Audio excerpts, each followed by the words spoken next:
Hello students, how are you? I am your SS teacher. I hope you are fit and fine at your home and doing your homework regularly. Students, today we start chapter 7 according to new book और chapter 8 according to old book. जिन विद्यार्थियों के पास old book है वो अपना 8 chapter open करें और जिनके पास न्यू बुक है वो अपना 7 चैप्टर आवर पास्ट हिस्ट्री का। तो अब हम रिलेटेड SC2 एग्जाम दिसंबर एग्जाम से रिलेटेड जो हमारे लेसन इंक्लूड किए गए हैं हमने सिलेबस के अंदर, उन लेसन को हम डिस्कस कर रहे हैं। वीडियो को ध्यान से सुनना है और समझना है। Okay students, chapter 7 Ashoka the emperor who gave up war. हम अगर आप इस लेसन को दोबारा से रीड करना चाहते हैं, समझना चाहते हैं, तो इसकी वीडियो आप देख सकते हैं। ओके, जो अशोका थे ग्रेट एम्परर थे, सम्राट थे, उन्होंने युद्ध को छोड़ दिया था। तो फर्स्ट क्वेश्चन क्या है यहाँ हमारा, make a list of the occupation of the people who lived within the Maurya empire. जो मौर्य साम्राज्य था वहाँ लोगों का क्या मुख्य व्यवसाय थे उसके बारे में हमने एक लिस्ट बनानी है। तो यहाँ देखना, हम फार्मिंग करते थे, पेस्ट्रोल फार्मिंग करते थे, food gathering in the forest, masonries, carpentry, stone cutting यानी कि पत्थर काटने का काम या क्राफ्टमैनशिप का काम करते थे, क्राफ्ट पर्सन भी बोल सकते हो।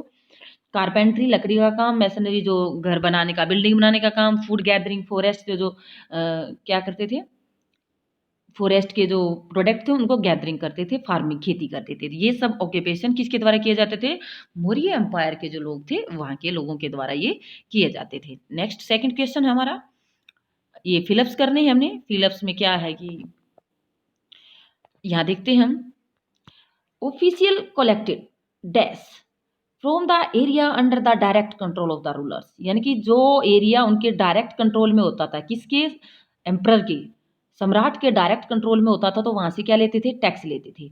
रॉयल प्रिंसेस, जो राजकुमार थे, शाही राजकुमार थे, ओपन वेंट टू प्रोविंसेस, प्रांतों में जाते थे, किसके रूप में, गवर्नर के रूप में।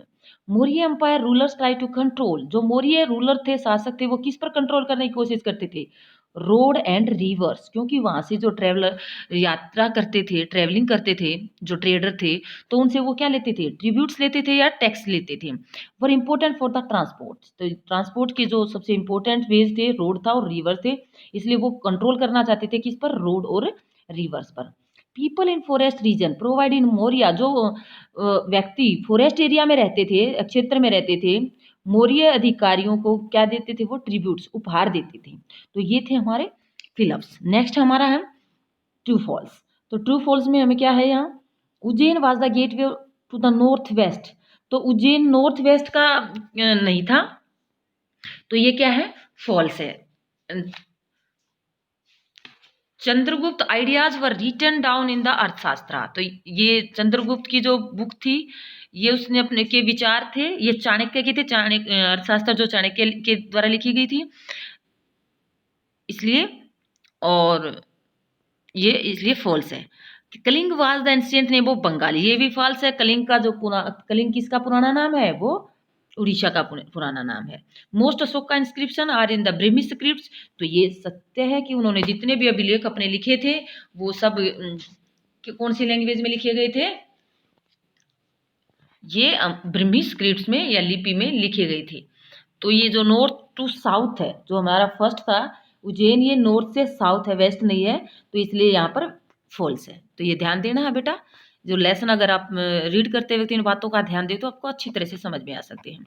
अब हम करते हैं fourth question, what were the problem that Ashoka wanted to solve introducing dharma. जो अशोक है, युद्ध को छोड़ने के बाद उसने कौन सा धर्म अपनाया था, बुद्ध धर्म को अपनाया गया था, उसने इसको धम्म बोला गया था। तो किसको सोल्व करना चाहते थे, वो जो धर्म के बारे में प्रॉब्लम है उनको सोल्व करना चाहते थे। तो यहाँ देखते हैं हम फोर्थ का answer, there were a number of problems, वहाँ बहुत सारी समस्याएं थी, दैट ट्रबल्स दैट, ये दो बार आ गया बेटा, अशोका, जो अशोका के सामने कठिनाई थी, पीपल इन द एम्पायर, उसके जो साम्राज्य के व्यक्ति थे, फॉलो डिफरेंट रिलीजन, अलग अलग धर्म को फॉलो करते थे, धर्मों को, that sometimes lead to conflict, इस प्रकार अलग अलग धर्म के लोग होने के कारण वहाँ प्रॉब्लम आती थी, कठिनाई आती थी। एनिमल वर सेक्रीफाइस, पशुओं की बलि दी जाती थी। Slave and servants were illiterate, जो दास होते थे, नौकर होते थे, उनके साथ बुरा व्यवहार किया जाता था, इलट्रीट किया जाता था। देयर वर क्लैरल इन फैमिली, परिवारों में झगड़ा होता रहता था, झगड़े होते रहते थे, एंड अमंग द नेबर, पड़ोसी के साथ भी झगड़े करते थे।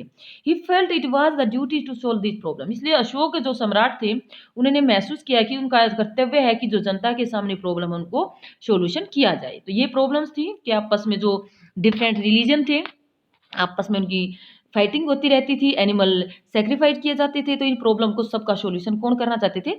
एम्परर अशोका, सम्राट अशोका। नेक्स्ट क्वेश्चन हमारा 5, what were the mean adopt by Ashok to separate the message of dharma? तो कौन कौन से मीन्स साधन को अडॉप्ट किया था, अपनाया था अशोका के द्वारा जो धर्म से संदेश थे उसको फैलाने के लिए। अभी यहाँ देखते हैं हम question answer 5, means adopt by Ashoka to separate message of dharma, धर्म का जो मैसेज, देखो पिछले चैप्टर में हमने किया था कि गौतम बुद्ध के द्वारा अपने संदेश को फैलाने के लिए कौन कौन से वेजेज थे, ये कौन कौन से मीन्स हैं, साधन हैं जो अडॉप्ट किए गए थे अशोक के द्वारा। तो ही अपॉइंटेड ऑफिसर, उसने ऑफिसर को नियुक्त किया, नोन एज धर्म महामात्र, तो जो धर्म के महामंत्र बोले जाते थे टू स्प्रेड, उस धर्म को फैलाने के लिए, एक्सप्लेन द मैसेज ऑफ धर्म, और जो एक्सप्लेन लोगों को समझाने के लिए मैसेज के बारे में, संदेश के बारे में, धर्म जो बुद्ध धर्म के संदेश थे उनको उनके बारे में समझाने के लिए और उनको फैलाने के लिए अपॉइंटेड किया था ऑफिसर जिसको धर्म महामात्र बोला जाता था। ही रोट हिज मैसेज, उसके द्वारा जो संदेश थे वो लिखवाए गए थे ऑन रॉक्स, चट्टानों पर, पिलर, स्तंभ पर, वर इरेक्टेड इन डिफरेंट पार्ट्स, अलग अलग स्थानों पर, साम्राज्य के एम्पायर के अलग अलग स्थानों पर अलग अलग जो चट्टानें थी, पिलर थे, वहां पर संदेश लिखवाए गए।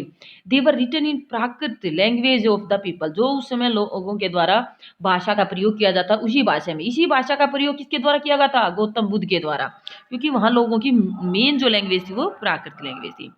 Next question 6, why do think self slaves and servants were illiterate, क्यों जो दास थे या नौकर थे उनके साथ बुरा व्यवहार किया जाता? Do you think the order of the emperor, क्या आप सोचते हैं कि ये जो ऑर्डर था किसका था? एम्परर का, सम्राट का।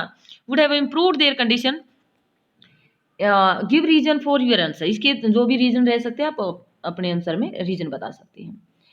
The slave were mostly prisoner, कई बार स्लेव किसको बनाया जाता था? जो जेल में डाला जाता था, प्रिजनर में, ऑफ वार, युद्ध के बाद जिनको कैद में डाला जाता था। सर्वेंट डिड मैनुअल जॉब्स, उनके द्वारा कुछ नौकरी करवाई जाती थी दास के रूप में। They were illiterate of the emperor could have made the slave free, तो कई बार जो बुरा व्यवहार भी किया जाता था लेकिन एम्परर के द्वारा कुछ को स्लेव को फ्री कर दिया जाता था। If the servant were ill treated the master could be punished, तो कई बार सम्राट के द्वारा ऑर्डर दिए जाते थे कि अगर सर्वेंट के साथ कोई इल ट्रीट करेगा, बुरा व्यवहार करेगा, तो उसके मालिक को भी पनिश किया जा सकता, सजा दी जा सकती है। तो सर्वेंट के जो कंडीशन थी उसमें सुधार करने के लिए सम्राट के द्वारा कई बार ऐसे आदेश दिए जाते थे। ये था हमारा लेसन 7, वीडियो को ध्यान से सुनना है और समझना है, ओके। और दिसंबर एग्जाम एस ए 2 एग्जाम की आपने अच्छी तरह से प्रिपरेशन करनी है, ओके स्टूडेंट्स, थैंक यू।